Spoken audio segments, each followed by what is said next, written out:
3, 2, 1. Hello, mortals. Welcome to the wicked world of the living, where people are scarier than the paranormal. Today, we will be sharing stories of the scary variety. Lock your doors Turn on the lights. and feed the monster under your bed. My name is Casey. And my name is Eric. We will be your guides through these Haunting haunting stories. I had awesome parents who let me sleep in the living room on weekend nights when I was very young because my sister was a light sleeper and I could stay up until dawn. But of course, I always ended up sleeping on the couch because Nick at Night made me tired. Don't know what Nick at Night is. Like Nickelodeon? Oh, maybe, yeah. I think they used to have Nick at Night. Yeah. That would make sense because he's on the couch. Yeah. So one night, I wake up to this prickly feeling, like an instinct, just bolted into a sitting position and stared out the front window. We lived in rural Georgia, so you can imagine the magnitude of trees. In perfect light cast from the moon, I see a silhouette of someone in a tree.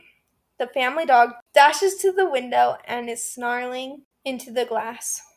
Terrified, I run into my parents' room and try to explain to my parents that there is a strange person outside. Dad grabs something defensive and darts outside with the dogs to beat the wax off the hothead. Don't know what that means. What? That is not a phrase I've heard before. I tremble in Mama's arms until Dad comes home and says he saw no one and to go to bed. I decide to sleep in my regular bedroom. I fill in my sister as to what happened. Dad is making regular rounds in the house with a cup of coffee. We're all still, and I finally think I can sleep. Nope. I notice the man outside my window. From what I can see in the moonlight, he gives me a shush signal and runs away. Just turns around to run a straight line. I swear I couldn't stop crying for what felt like hours. Oh my gosh, that's terrifying. Yeah, they're like, shh, and then run away. Like, don't say anything. Ugh. Icky. People are scary. Well, that was a good story. My son thought it was a ghost. This disturbing incident happened a month ago. During the middle of the night, my son Todd, who is about 6 years old, he went into my room and woke me up, which I thought he probably had a nightmare. I asked him if he had a nightmare. He slowly shook his head no and said, "I think there's a ghost in my room." It didn't surprise me he thinks that, since a lot of children his age are scared of a lot of things like the dark, monsters, or under their bed. "Have you and your friends been talking about ghost stories again at school?" I asked. I picked up Todd and put him on my lap and assured him there are no ghosts in this house. I put him beside me as we both slept in the bed together. The next night at 2 in the morning, Todd came into my room again, saying how a ghost was in his room making a banging noise. I picked him up and took him to his room, putting him on his bed as I was searching for this ghost. I thought if I proved that there was no ghost in the house, maybe he wouldn't be scared and go back to bed. So I checked under his bed, in his toy box, in his closet, and his dresser drawers. "See, there are no ghosts around here," I said as I pulled covers over him. "But what about the banging I was hearing?" I looked around and opened the window curtains in his room. "It's probably just the branch near the window. The wind is probably making it hit it." I pulled the curtains close and kissed my son goodnight and went off to bed. For the few nights after, my son kept coming into my room for the same reason. I was getting a bit annoyed and told him he needed to stop listening to ghost stories with his friends. Until last night, he said, "I'm hearing voices in my room." At that time, I thought he was just saying that to make me keep him in my bed, so I just brushed it off and put him back to bed. The next day, though, I was still thinking about what he said. Is he telling the truth or simply making it up? After I dropped my son off from school, I went into my closet and got out an old nanny cam that was placed in one of Todd's old teddy bears. I never thought I'd use this again. I used it to keep an eye on him when he was an infant. I went into his room with the bear and cleaned some of Todd's toys up in the process, closed the door of his room, and got ready to work. During that night, it was pretty peaceful. Todd didn't come into my room that night, so I thought maybe he was making excuses, or it was the branch scaring him. Since we don't have wind right now, it must have stopped. The next day, I did the same routine with Todd and sent him to school. Before I went to work, I took the bear out of the room and decided to look at the footage that the camera took the night before. I played the video, suspecting the whole thing was just Todd sleeping in his bed, But what I saw 2 hours into the video sent chills down my spine. I saw a man slowly coming out from my son's closet, going creepily close to him next to his bedside and starting to deeply stare at him. The footage of him just glancing at my son while he was sleeping was for an hour. He then starts to quietly walk around his room, just casually touching stuff without trying to make noise. I was in such a state of panic and shock watching this video. When it was almost 5 in the morning, I saw him quietly going back in the closet and closing the door behind him. That quickly brought to my attention this guy is probably still in the house. I raced out the door to the outside and I quickly called 911. A few minutes passed, when the police got here, I was relieved they were here. It turns out the guy was living in the attic, which was in my son's closet. The police don't know how long he was up there, but during those restless nights my son has been having, I'm guessing he was here for a while. The police took him into custody and was searching for more clues around the attic. One of the cops noticed there was a little peephole on the floor, and looking directly in it, you can see the top of my son's bed. It scared me beyond belief. He has been watching my son every night in his room. After this, I've sworn to take my son a little more seriously and to make sure he will never know what ghost was really there watching him. Literally, I have problems with this guy because his child is 6 years old. Yeah. Why would he be listening to ghost stories with his friends? I don't know. Like, believe your child. Yeah, literally that's what the comment is. Like, why don't parents ever believe their kids when they're legitimately scared? I agree. That scared me once he was like, they found someone in the attic. I was just thinking it was a ghost or something. Like, because I've heard stories like this, I would be like, oh, maybe like let's look in the attic. He's like looking. He said he went and he looked under the bed. He looked in the closet. which the person was probably watching that. Ew. That's disgusting. If you know that the attic's up there, wouldn't Maybe it be he like, didn't. He did know that it was in Oh. his child's bedroom. Which, like, first of all, I'm not having an attic in my child's bedroom. No, that won't be a bedroom. It'll be something else. Yeah. That one was good. That was was scary, but that was good. People are scarier than anything paranormal. This is a true story of something I experienced. Well, it better be if it's on True Scary Stories. Yeah, really. It must have been over a decade by now. I was a kid at the time that my dad had bought this quaint house on the outskirts of a little town. It was a decently sized home with a big backyard overlooking the marshes and unused farmers' fields, and the only entrance to it was either through the house or across the large fields. To put into context how this fits into the story was because my bedroom at the time of living with my dad was situated at the back of the house, facing the big backyard. I remember one night very vividly, some 10 to 12 years later. I was sitting in my room doing digital artwork on my computer. It was something I loved to do as a teenager, and usually I'd listen to music with headphones on. The way I was sitting had me facing semi away from the big window in my room, the largest in the house. I had my blackout blinds drawn, and it was the only room in the entire house that had the light on. And I'd assume from outside you'd see slivers of light through the edges of the folding blinds.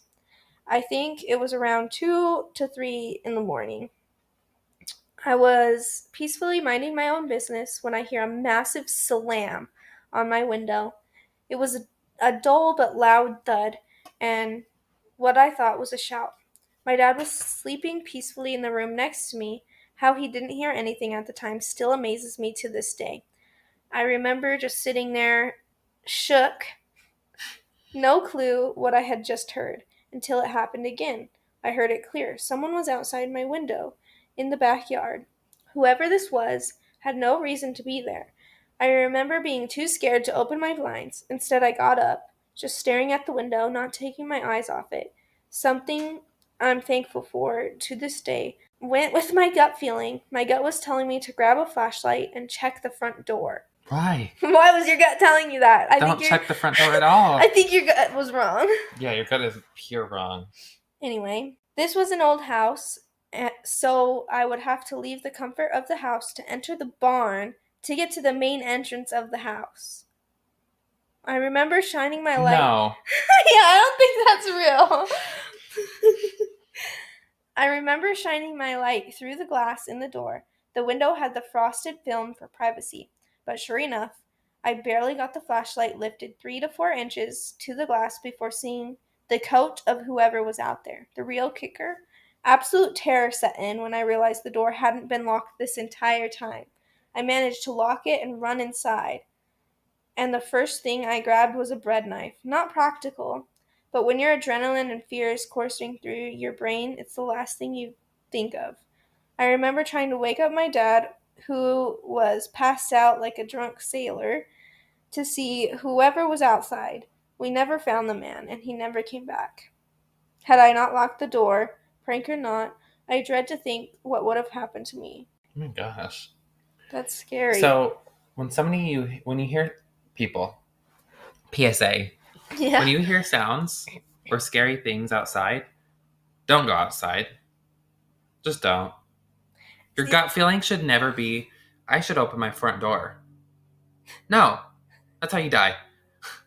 Literally, someone said, that's terrifying. I'm trying to understand going through the barn to get to the front door of the house. Anyway, you were safe. Do you still live there? And the OP said, there were 2 entrances to the house, what people would call the main front door that led inside the house, but it was blocked off, and a side door that connected to the barn. So the real front door you couldn't get in for some reason. Oh. But there was a side door. Sell the house. There was a side door through the barn or something. That just gives me creepy murder vibes. Yeah. Yeah, this is weird. Yeah, that one's scary. That one's scary. Can you imagine? Just No. Don't. No. No, I have a story of that happening to me. So do I. You go first. Anyway, so my parents, they went to a house, and it was like to one of my friend's house, and it's like an hour to 45 minutes away. And they said they were going to stay the night there and just come home in the morning, and I was home alone. They didn't tell me that they were coming home. They get home, and they throw a football at my window, and it goes, and I'm in my room, obviously, and it goes, dunk, and so I'm scared to death because I'm home alone. Oh my gosh, why would they do that? I don't know. They thought it would be funny. It's not funny. I'm bawling, okay? How old are you? Like 16. Yeah, I was gonna say, I feel like we were friends when this happened. Yeah. And so I'm like scared because that happened, bawling. I was bawling. Yeah. And I think they got the key and they opened the door or something. Or called me or something. I'm crying and I'm like, that wasn't funny. I don't remember what they said. And then I have another one, but you go next. So mine, I don't remember the details because it was literally forever ago. Somebody in our neighborhood, somebody was trying people's back doors to get in their house. Oh my gosh, that's scary. And it never happened to us, but I remember being like, that's so scary. Like, I'm super paranoid, so I always triple check like the doors. Can you imagine if you didn't check your door that night, or you accidentally left the door unlocked on a normal basis? Which why you would do that, I do not understand. I don't care where you live. I don't care if you live in the middle of nowhere. But in rural areas, it's really common for people to just leave their doors unlocked. I am not doing that. Me neither. If I lived in the middle of nowhere and nobody was near me, I don't care. I'm locking my doors. I'm locking them more so. Why? Yeah, it's almost creepier. Yeah. Anyways, what's your other story? So my little brother snuck out of the house. Oh. And he got locked out. And he bangs on my window. What is with this happening at your house? Bangs on my window. I'm sleeping and I go, somehow my window, he got it open. I don't know how he was getting my window open, but he got it open. What? I'm scared to death. I'm about to like bang him in the head because he's coming in. Yeah. And I ended up finding out it was him somehow. I told my dad what had happened, so he got in trouble. Good. He needed to get in trouble because that's jail. That's terrifying. That was scary. And I cried honestly, afterward too. I'm surprised you didn't whack him in the head with a baseball bat. Like, I definitely should have. Well, I think I was like ready to like hit. Like, get out of my room. Whoever you freaking creep are. Yeah. Oh my gosh, I hate that. Well, I don't remember now, but I think I went out and I'm like, Dad, somebody's coming in my window. Okay, so this next one is also a personal story because as we're recording this podcast, I'm remembering things that I like forgot about that we were just saying that. This story was last April. I'm not sure that's really relevant, but it was on 420. Oh. which I thought was funny because I don't know why I think that number is hilarious, but I do. I was with one of my other best friends, and we were hanging out like the whole day, as one does. Anyways, so we're in the car, and so we're driving around the city. We're just having a fun time. We're listening to music. It's kind of late. It's like 10 p.m., but it's fine. We're just having fun. We had gone to like a couple of malls. We were just having a good time. We're driving around, just listening to music, bopping. We're at a stoplight, and I'm driving, and it's in my friend's car. Okay, so I'm like sitting in the driver's seat, vroom vroom, and I look in the mirror on the passenger side, and my friend's looking on her phone, changing like what song it's gonna be. And I look in the mirror, and there's a biker pulling up to the light, which, like I said, it was like 10 p.m. And I wasn't necessarily creeped out that there was a biker because it is the city, and so it's normal. But he wasn't coming up next to the car. He was staying behind the car, and not directly behind me. He had a bike lane, and he was staying off, like almost in my blind spot, but like I could see him. Mm-hmm. And I got creepy vibes from that. I don't even remember what exactly happened next, but he all of a sudden, I elbowed my friend, and I was like, look in the mirror. And she looked, and he like, right then, he grabbed the door handle of the back seat and like pulled it. And fortunately, it was locked, which is good because her car does not automatically lock the doors when you turn it on or go into drive. It stays unlocked Oh my unless you lock goodness. it. And I'm always paranoid of that. And she is too. Unfortunately, she had already locked it earlier. And like, can you imagine if he had been able to open the door? I mean, nothing would have happened because I would have just driven away. Like, I would have just ran. We were stopped at the red light, but I would have just ran the red light because screw that. You're not getting in the Yeah. car. And that freaked us out so bad. And I literally like called my dad and was freaked out, like, because it was scary. No, I called my mom. And she was telling me that my dad and my brother were on their way home from something, and they were literally being followed on their way home. So, like, two creepy things in the same night. Like, literally, my dad and my brother were being followed, like, off the freeway, all the way to this neighborhood, down this road, which the road I live in is basically a dead end. Like, it's a loop. So, basically, there's no way that somebody would be following you that long. No, but rarely do people turn on this road along Yeah. with you. And so my dad had already gotten creepy vibes from that. And so he kind of just kept driving around in circles, and they followed him. They were following him. I'm on the phone with my mom, like, oh my gosh, that's insane. We just had this creepy experience too. Because she called me and was talking to me, and I was like, we just had this happen. We just had this happen. And she was telling me that. And I was like, oh my gosh. She's like, do you know anyone in a white car like this, this, and this? Because she thinking maybe it was me, or maybe it was a friend or something that thought it was me.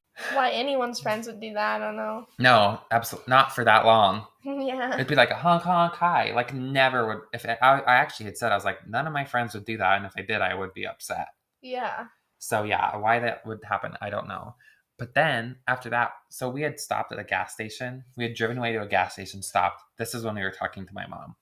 So we were at this gas station, and we're just talking. We're finally like being okay, like calming down, like everything's okay, nothing's wrong. It's probably like 11 at this point. We're just talking, having a fun time again, finally, but like just chilling at the gas station at a gas pump under all these lights. And we're both on our phone, like kind of just, I don't even know what we're doing, just on our phone. And I look up, and like just at the edge of the hood on the passenger side is a guy standing there, like walking towards our car with like, he had like a big blanket on his back, and like he was carrying stuff. And I was like, oh my gosh, no, no, no. So I turned the car on and like zoomed out of there. And my friend, like, so I was like, Amanda, I'm putting a fake name in, but I was like, Amanda, look up. And like at that point, he was up to her window. That's And scary. I'm like turning the car on, and I just like put it in drive and zoomed out of the gas station so fast. And he started running at the car, like booking it at us. And I was like freaked out. And the place we were at, like all the roads were under construction, so you couldn't really turn certain ways. So I kind of just had to go, like, I didn't know what roads I could even turn on because half of them were under construction and like blocked off. So I'm just like driving, I don't know what I'm doing. And I just finally I was like, find the freeway, let's go home. It's time to go home. Yeah. We can't be here anymore. This is not it for the night. And all that happened in one night. That's In scary. one night. That's so scary. We were brutally scared. Like we were That's like, terrifying. somebody's trying to get in our door, which was scary enough. And then all of a sudden, a guy's running at us. And you can run him over, so I don't know why people are Both of them. stupid. Both of them were not in a vehicle. Oh my gosh, I would have died if they were in a vehicle and like chasing us. I don't know what I would have done. Call 911. Yeah, but like, oh my gosh, so scary. Anyways, that's my personal story. Thanks for sharing. You're welcome. All right, that's the end of today's episode. We hope you enjoyed. We always like to share scary stories, and it has been a while. It has been, so we were excited to do this. Very excited. You can always let us know if there's something you want to hear from us. Mm-hmm. We're very open to hearing ideas. Yes, please do so. Mm-hmm. Goodbye, mortals.